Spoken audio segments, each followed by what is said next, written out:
Film akan dibuka dengan seorang pria bernama John. John terbangun dari tidurnya. Putri sematawayangnya ketakutan karena dia telah melihat monster di dapur. Right, no monsters. What about the bedroom? Okay. John tentunya tidak percaya dan hanya menganggap itu hanyalah halusinasi dari putrinya. Jadi John meminta putrinya untuk tidur dengan sang istri sedangkan dia akan melihat ke bawah. Tiap ruangan telah dia buka, namun John tidak menemukan siapapun di tempat itu. Tapi saat dia membuka dapur, dia dikejutkan oleh sekelompok orang yang masuk ke rumah itu. Mereka menggunakan topeng dan John belum sempat bereaksi, mereka langsung menghantam kepala John menggunakan besi. What the hell?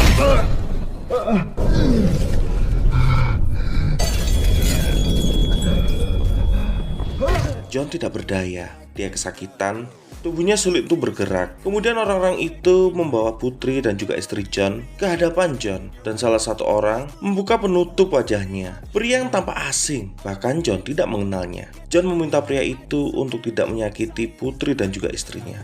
Tapi sayang, putri dan istri John dihabisi tepat di depan mata John. Oh God. Oh God. I swear to God. No!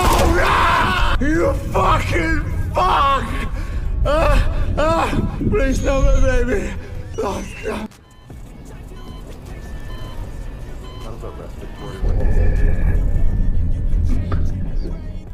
Di saat John benar-benar terbangun, John sudah berada di ruang perawatan dengan suster yang sedang menyuapinya. Kemudian tak selang lama datang seorang dokter dan juga agen FBI. Setelah mengecek kondisi dari John, kemudian dokter mempersilahkan agen FBI untuk bertanya tentang kejadian di 9 bulan yang lalu. Di sini diceritakan John sudah koma selama 9 bulan.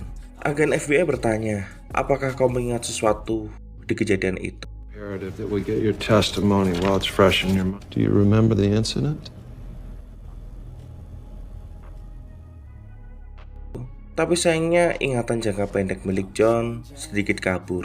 Jadi dia mengalami amnesia sementara. Kemudian agen FBI mengeluarkan sebuah foto yang kemudian diberikan kepada John. Agen FBI berkata, apakah orang ini yang telah menghabisi keluarga?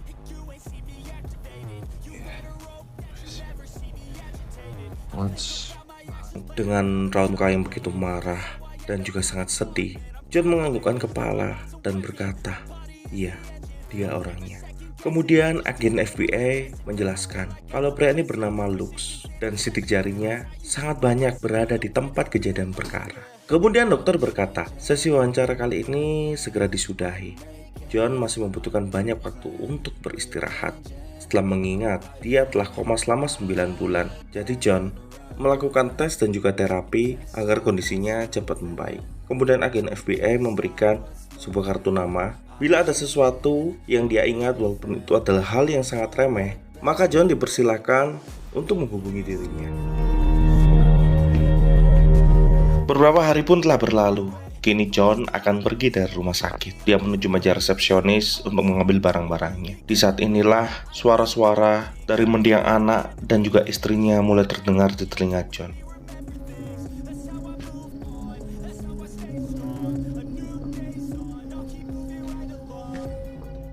Saat sampai di rumah, di sini John melihat rumah itu kini telah berbeda. Rumah yang tadinya begitu hangat dengan ada anak dan istrinya, kini menjadi sepi dan juga dingin. Bayangan akan keluarganya terus menghantui John. John terus berjalan hingga masuk ke dalam kamar putrinya. Di situ John memegang boneka putrinya sambil terus mendengarkan suara samar dari putrinya yang memanggil nama John.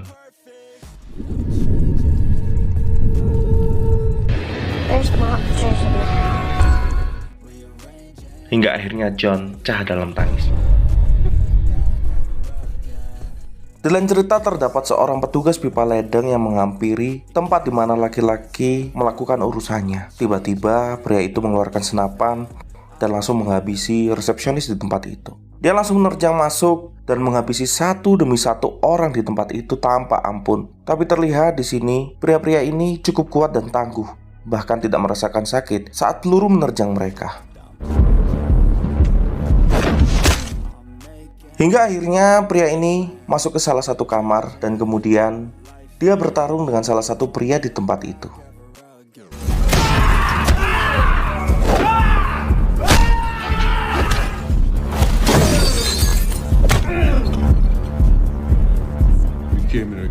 Tapi entah mengapa pria itu begitu santai dan juga tenang saat menghadapinya. Lalu pria itu berkata kepada petugas pipa ledeng itu, "Kau bukan lagi seorang hamba dan tidak ada yang bisa memerintahmu." Pandangan pria itu mulai kabur dan mulai berkedip.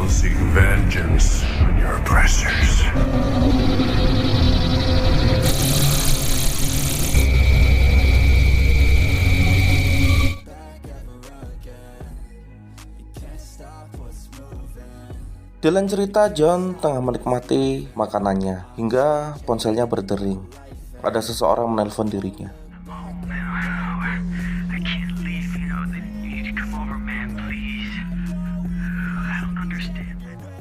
Pria ini bernama Ishak. Tampaknya dia sedang ketakutan dan gemetar. Dia berkata kepada John kalau dia tidak mengatakan apapun kepada mereka. John pun bingung harus menanggapi seperti apa.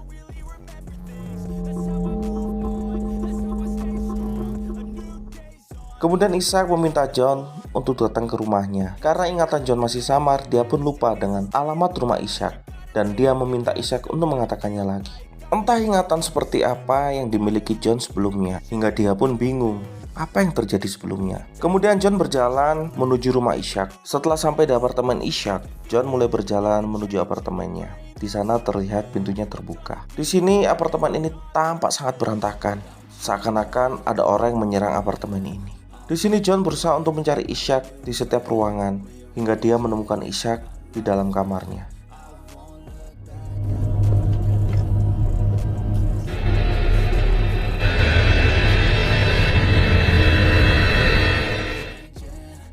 John sangat terkejut Ishak dalam kondisi yang cukup mengenaskan. Setelah itu John melihat secari kertas yang terdapat di atas meja, sebuah nomor yang tertulis namanya di kertas itu. John pun mengambilnya dan dia bergegas pergi dari apartemen milik Ishak.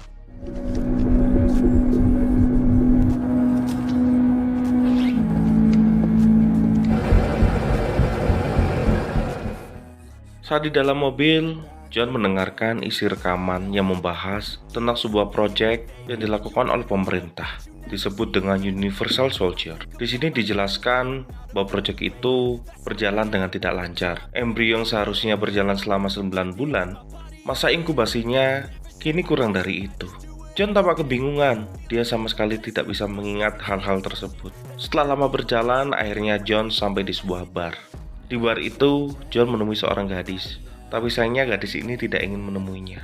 Kemudian John masuk ke dalam kamar mandi. Di dalam, dia mencuci mukanya dan tidak sengaja bertemu dengan si tukang ledeng. Tapi tiba-tiba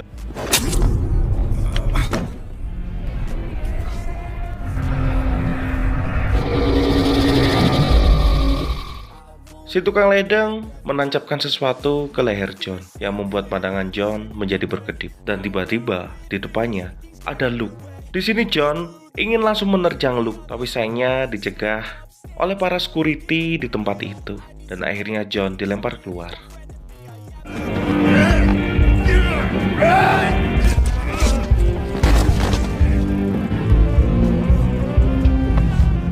Di lain cerita, John menunggu gadis itu pulang di apartemennya. Saat dia datang, John langsung menangkap gadis ini. I'm gonna hurt you. Calm down.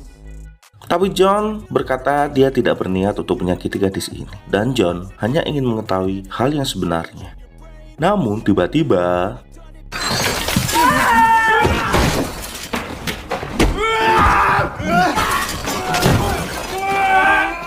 si tukang ledeng menyerang. John berusaha untuk melawan dan kemudian dia berhasil lari dari tempat itu dan selamat dari si tukang ledeng.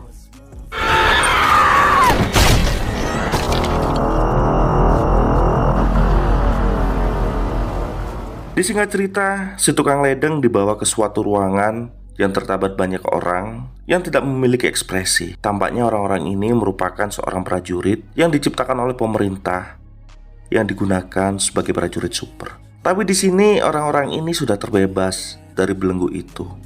Kini mereka tidak harus melakukan hal yang tidak mereka sukai dan berkumpul dan menganggap tempat ini ialah rumah. Dilansir cerita, John sudah sampai di sebuah motel bersama gadis itu. Di sini John berusaha untuk mengobati luka di tangannya. Kemudian sang gadis berkata, "Di saat kau menatapku, seakan-akan kau tidak mengenaliku." "Apa yang terjadi kepadamu, John?" John tidak bisa menjawab. Kemudian gadis ini berkata, "Apakah kau mengenaliku?" Tapi sayangnya John lupa dengan gadis ini. Kemudian John berkata kalau dia telah kehilangan ingatan. Kemudian gadis ini bercerita tentang masa lalu John yang bekerja menjadi seorang supir truk. Disinilah mereka bertemu saat berada di bar. Hingga suatu saat John menghajar salah satu pelanggan yang melihat ke arahnya, hingga pelanggan itu hampir saja sekarat. Dan kemudian John pun langsung pergi dan tidak pernah terlihat lagi. Hingga hari ini, di mana saat mereka berdua bertemu kembali. John tidak bisa mengingat hal itu dengan jelas, apa yang terjadi pada dirinya. And still you don't stop. Kemudian saat John membersihkan mukanya, dia melihat Lux yang berada di depannya, mulai mencekiknya dan berusaha menyeretnya masuk ke dalam cermin.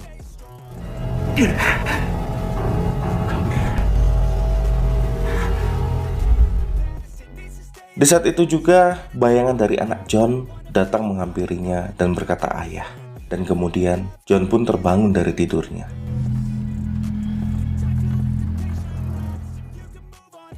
Dia melihat kartu nama yang diberikan oleh agen FBI.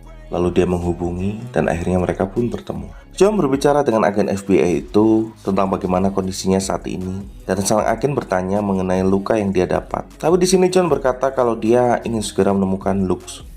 Tapi agen berkata, kau tidak akan pernah bisa menemukan Lux, sampai dia sendiri yang akan mencarimu. John pun semakin bingung dengan perkataan dari agen FBI ini, dan memilih pergi dari tempat itu.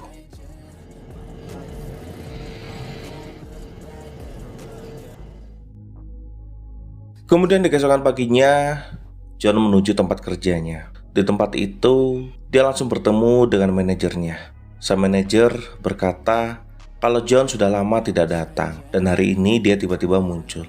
Kemudian John tanpa basa-basi meminta dia untuk menunjukkan di mana letak kontainernya. Sang manajer langsung menunjukkan di mana dia menyimpan barang-barang itu.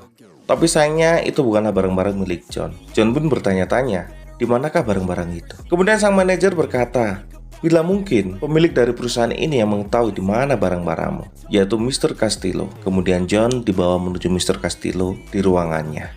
Di sini John sangat ingin mengungkap rahasia dari dirinya. Dia bertanya kepada Mr. Castillo, tapi Mr. Castillo tidak tahu tentang bagaimana dan masa lalu John. Bahkan dia tidak pernah tahu kemana John membawa barang-barang itu. Tapi kemudian Mr. Castillo memperlihatkan sebuah rekaman CCTV yang memperlihatkan saat John menghabisi istri.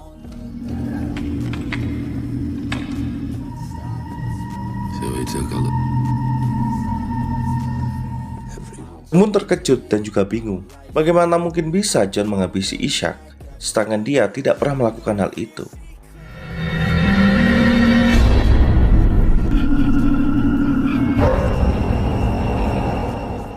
Di tengah kebingungannya, John pun langsung pergi dari tempat itu bersama dengan gadisnya. Namun tiba-tiba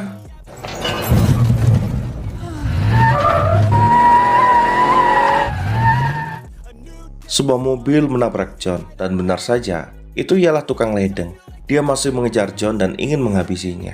Kejar-kejaran antar dua mobil ini tidak terelakkan.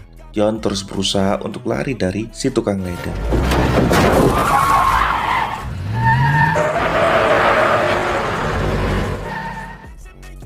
Karena tersudut, John pun akhirnya tidak bisa lari. Dia pun terjebak di sebuah toko. Mereka bertarung dan berkelahi. Di sini John tidak memiliki pilihan lain selain mengalahkan pria ini.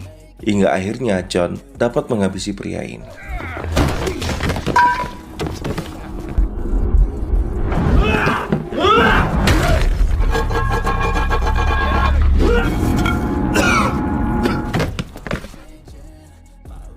Setelah itu John dan gadis ini menuju sebuah kabin yang berada di tengah hutan. Tempat yang tampak sangat asing bagi John, tapi tidak dengan gadis ini. Mereka masuk berlahan ke dalam rumah itu. Banyak lukisan yang sangat mengerikan yang terdapat di tempat itu. Tapi kemudian muncul seseorang.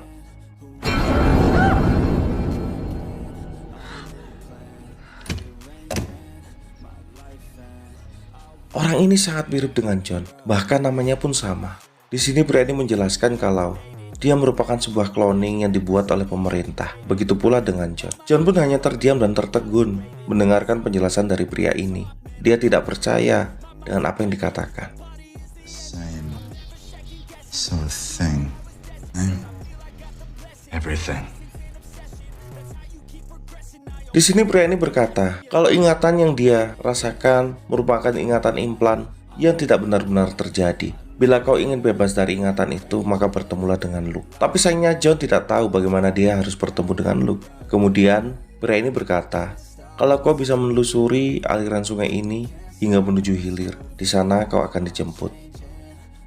Gadis ini saat melihat John yang kedua, dia hanya terdiam. Dia sangat penasaran apa yang terjadi pada dirinya. Dengan perlahan, gadis ini mendekat ke John kedua dan memeluknya. Namun tiba-tiba, John kedua langsung mencekiknya. Kemudian John langsung menembak pria ini. John meminta kepada sang wanita untuk segera pergi dari tempat ini, sedangkan dia akan menuju sungai itu.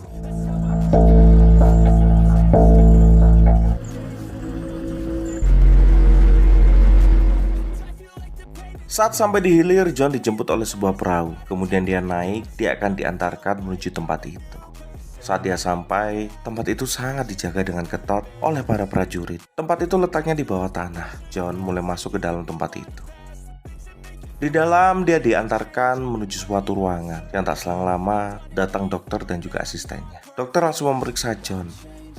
Dan diketahui John baru berusia 3 minggu. Dia merupakan jenisnya yang paling baru. Di sini dokter berkata kalau ingatan yang dialami selama ini hanyalah implan atau buatan yang sengaja ditanamkan agar John memiliki rasa benci. Di sini sang dokter menawarkan untuk bisa membebaskan dirinya dari ingatan itu. John pun mengikutinya dan mau melepaskannya. Tapi sayangnya saat proses operasi berjalan, John berontak karena bayangan akan anak dan istrinya terus menghantui dirinya. Dia tidak ingin melupakan bayangan-bayangan itu.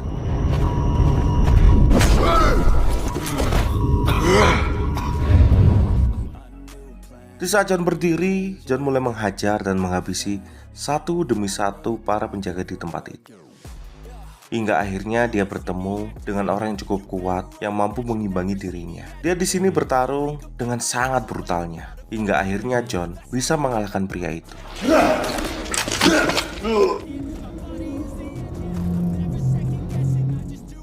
John pun masih berjalan dan mencari Luke di mana. Akhirnya John sampai di suatu tempat. Disinilah dia bertemu dengan Luke, orang yang telah dianggap menghabisi keluarganya. Tapi Luke berkata kalau itu hanyalah sebuah ingatan dan dia tidak benar-benar membunuh keluarganya. Tapi di sini John tidak memperdulikannya. Pikirannya hanya satu, menghabisi Luke. Luke pun sadar kalau dirinya tidak akan bisa lolos ataupun kabur dari tempat ini. Jadi Luke berusaha menyadarkan John dengan cara menghajar.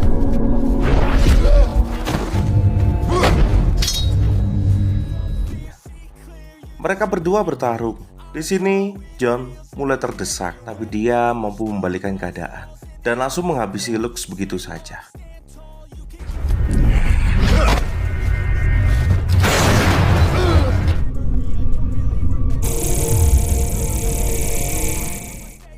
Karena berhasil menghabisi Luke, tanpa disadari oleh John, ternyata orang-orang itu sudah berada di belakangnya. John dianggap pemimpin yang baru di sekte mereka. Di keesokan paginya, ada sebuah mobil van berwarna hitam menuju ke suatu tempat. Di saat dia berhenti, John keluar dari mobil itu, yang tak selang lama disusul oleh agen FBI. Di sini sang agen merasa sangat bangga dan juga bahagia walaupun dia tidak berkontribusi di saat John mengalahkan Luke. Dia sangat bahagia karena percobaan itu telah berhasil.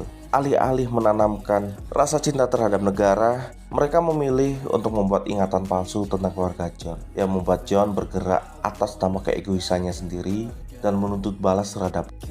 Kemudian John berkata, bagaimana denganku? Agen FBI berkata kalau dia akan membawa John masuk dan menghapus beberapa memori yang menyedihkan itu, dan John akan benar-benar bebas. Kemudian John berkata kepada agen FBI, jadi kau yang menciptakanku dan juga yang membunuh keluargaku. Agen FBI berkata kalau dia tidak membunuh keluargamu, itu hanyalah sebuah memori palsu yang ditanamkan terhadap dirimu. Tapi John tidak menggubris perkataan itu. Bagi dirinya, keluarganya telah mati setelah kejadian itu. Walaupun kebenaran sudah di depannya, John memilih jalan yang lain. John menodong pria itu Namun pria itu berkata kalau dirinya yang menciptakan keluarganya untuk menutup kekosongan hatinya. Di saat itulah agen FBI berkata, kalau bukan aku yang menghabisi keluargamu, tapi Lux yang melakukannya. John hanya menatap dan berkata, mungkin benar kalau Lux yang menghabisi keluargaku di ingatanku, tapi kau penyebabnya. Tanpa peringatan, John langsung menghabisi pria itu. Tak selang lama, orang-orang di dalam van mulai turun. Seorang cloning dari agen FBI yang ditugaskan untuk menggantikan agen FBI yang mati itu masuk ke dalam mobilnya untuk melakukan sesuatu. Sedangkan jasad dari sang agen FBI dibawa oleh mereka. Mungkin John sedang merencanakan sesuatu untuk menghancurkan tempat penelitian milik pemerintah. Kemudian John dan orang-orang itu pergi menaiki mobil dengan diiringi dengan bayangan John bersama keluarganya di dalam kenangannya. Dan film pun berakhir. Push through those walls and the others will fall. Sit up, stand tall, you can get through it all. I need some energy, anxiety